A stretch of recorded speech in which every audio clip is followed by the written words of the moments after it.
Hi everyone, this is Edward of Chart. We are back again with The Walking Dead Episode 2 Tier Rankings, finally!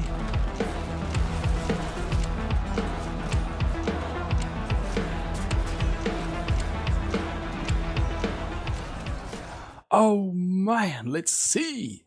So we've got everybody lined up chronologically, and as always we have the same rankings as before. Oh my goodness, Omid, the first one! I'm not gonna lie, Omid did not do well this time. He is one of the strongest human beings of all time, but unfortunately, he could not plan with the robber taking Clementine's stuff and using a pistol. So unfortunately, my friend, you're gonna have to go to rank. I'm gonna have to put him at a C tier because he just... that moment, that slip up with your experience, Omid, you could have done better. My goodness. But now, oh my goodness, let's get to Krista. So Krista gets S tier, and you might be like, what the heck are you talking about? She's been in the episode for like 2 minutes. There's one good reason for that. She managed to survive 16 months. Now, the way this goes, you never know. Literally the next day they could have joined a group, and then a day before the events, after 16 months, the group could have been gone. We don't know, but the fact of the matter is, they survived for 16 months, and with her having lost a baby, we have to give her S tier. My goodness, one of the strongest human beings of all time. And sadly, probably never to be seen again in the story. It's messed up, because she's tough. But now we've got Pete. Now, I invested a lot, given how short Pete was present in the story. I really thought he'd go the long way. Let it be said, all these other characters, they've got a buff or debuff for the 16 months, depending on how they use it. And unfortunately for Pete, it's a bit of a debuff, because him being foolish enough to get bitten by a zombie at his feet, it just doesn't sit right with me, man. He had pockets on his pants. He had everything. He seemed to be in control. And I invested so much, and he ended up getting bit so easily. So unfortunately, my friend, you're not D for dead, but you are C, because I expected better from you. Next, we've got Matthew. Now, Matthew is just solid B. He didn't do anything wrong. He was just at the wrong place at the wrong time. Victim of Nick, which, Nick, you're going to get your rating and you're going to deserve it, because he could have done more. He could have been more, but you took it away from him. Nick, understandably, sleep with the scorpions. He was absolutely useless. He was paranoid, more of a threat than anything else. To himself and to everybody around him. He shot Matthew for no reason, and he couldn't fight a zombie with a rifle. He was just a complete waste. So Nick, sleep with the scorpions. Next we got Walter. I didn't mind Walter, but Walter ended up being a bit of a hypocrite at the end. He was just like, oh man, peace, and yeah, so good. And then he ended up being vengeful at the end. I was like, bit of a hypocrite, my friend. And hypocrites aren't good when you're fighting for your life. So I'm going to put him in as D for dead. I don't think he was the chef. So, not much combat skills in there, and he didn't get time to prove himself. So I'm going to put him in as D for dead. Alvin, you're not much better. Alvin was too lazy to help me get the canned food, or to look for the canned food in the shop. But then, after I got it, he just happened to be there. And he tried to steal some food from everybody, or to secretly allocate it only to himself and Rebecca, which, no man, it's not good for the crew. That'll end your D for dead as well. So, it's not good. Now, poor Reggie he's just a complete victim. I'm going to put him in as a B, because he was more a victim of everybody else. He didn't do great, but his loyalty just wasn't rewarded by Carver. Carver was just too freaking brutal. Gonna put you in for a B, man. I'm sorry you messed up those plans, because you didn't deserve it. Carver was way too brutal. Next, we've got Carver, who was rightfully taken out. Now, as a brutal dictator type person, Carver did have to lay down the law, and he did need some brutality, but he was too brutal. That's the big problem. And when you act that way, you can't get people to join your camp or your team if you're that brutal. So he failed in that sense. Like, I get the strongman thing, but it was too brutal, too much, and people couldn't deal with it. And that's why ultimately he got overthrown. So you're going to be a C. You're not a good antagonist because you took the brutality too far. You were smart, but he messed up in getting his way by just being too over the top. Now next, oh man, we got Troy, or otherwise known as Aggro Shaggy. This dude just had a constant scowl. He was so freaking angry. I think he just missed his Scooby snacks or something. But he just had this rage, and I gotta say, he was a very, very watchful guard, so I'm not gonna give him anything bad. I don't want to give him a B, because I do think he did a little bit better. Unfortunately, he got tricked, man. He let his instincts take over, and unfortunately, that done him in at the end. I'm gonna give him, between A and B. A feels lonely, but we'll get something there. I'm gonna give him a B. Now, Carlos gets a massive buff for being a medical professional. That's just necessary. And if I recall correctly, he just got shot from the roof at the end. So he did what he could, man. I'm going to give him an A. You didn't do great, but you didn't do that bad. Sarita as well. I'll just give Sarita B because I don't remember there being any scene or moment where she was pivotal to making a change, pivotal enough to tip the scale over to an A. So just solid averages for B. Now we got the group, we got Becca and Shell, just B. You weren't really present, but next we've got Tavia.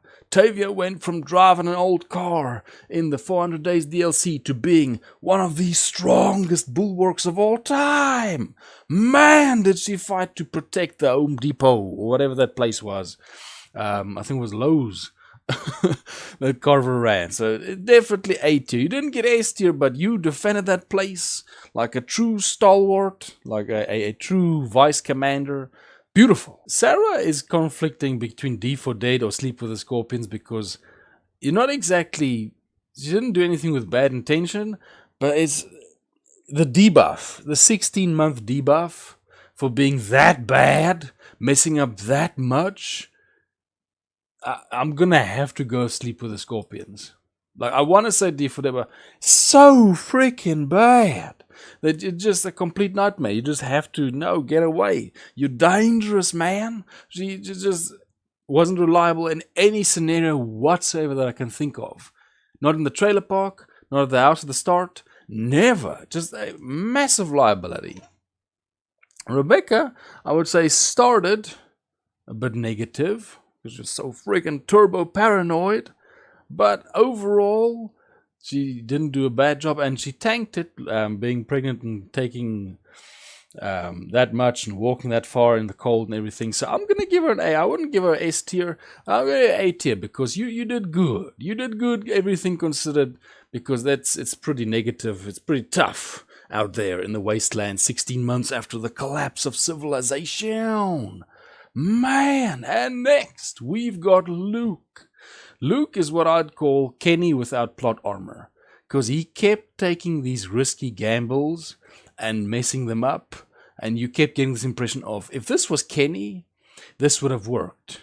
So his intentions were good, but it's like he just didn't have the heart of the cards with him or something. He just couldn't get it to work. Given what he studied, I think he got the best timeline because I don't think he had much of a future. What did you study? Majored in art history. Oh no. That's cool. Oh no. Just stuff. So I think the apocalypse is actually his best timeline. But I'm going to give him an A because I'll consider him a fumbled S. If what he did worked, if he didn't get shot in the legs trying to do this and fail at virtually everything he tried, his intentions were good. And he still carried for most of the episode, but he just couldn't hold it together. So I'm going to give him an A tier. Because you can't reach S. You have to succeed for S. S is for success, which you just couldn't quite get. Arvo is a solid Sleep with the Scorpions. Man, you set us up. And then you shot Clementine because you were just freaking angry. You couldn't be cool. Couldn't just leave. Messed up, man. Arvo, eternal grudge, man. It's so sad. I don't even know if Kenny ever caught them. He probably didn't.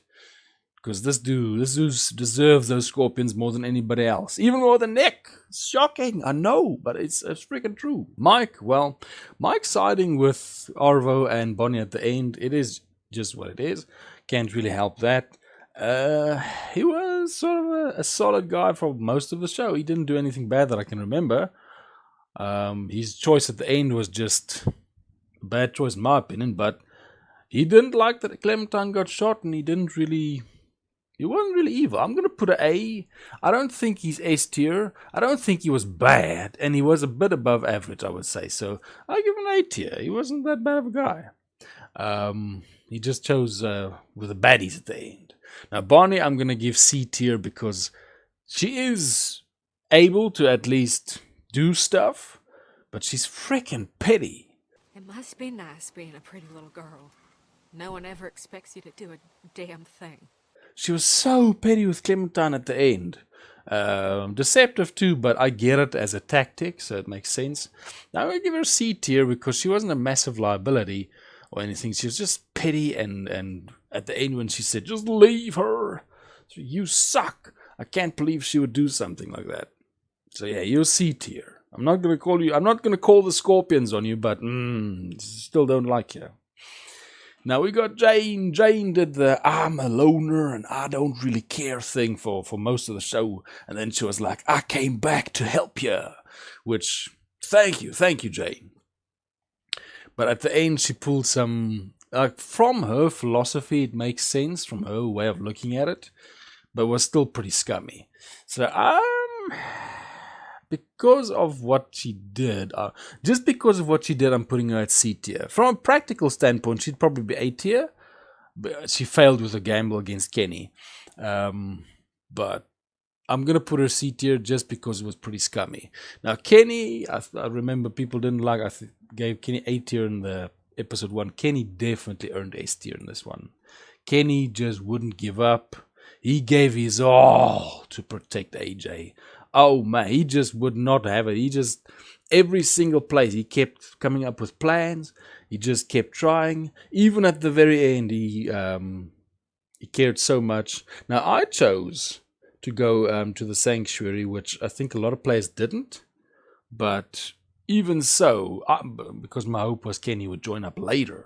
Maybe there'd be an opening later. But either way, he absolutely did it. He tanked it like a champ.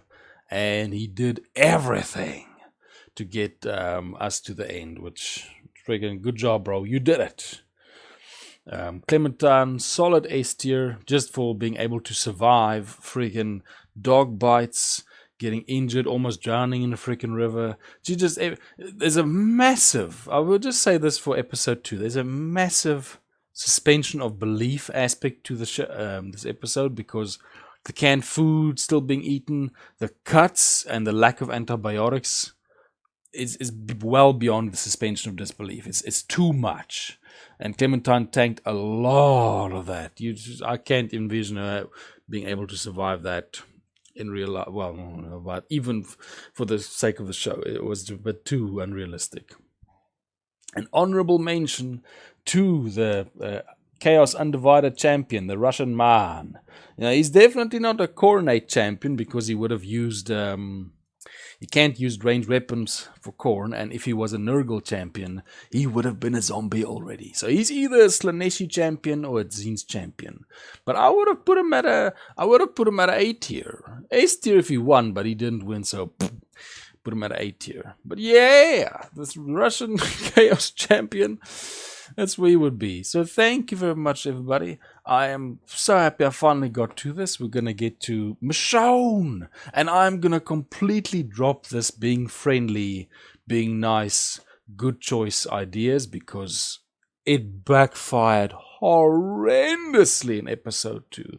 My goodness, did we pay for trying to do the right thing. So that's over. We're going to have the pure rage and paranoia that Michonne so embodied in Season 3 of the Walking Dead series. We're going to do it. So thank you very much, everybody. It's been Edward of Chide with yet another episode. And I hope you'll have a very good day. Bye-bye.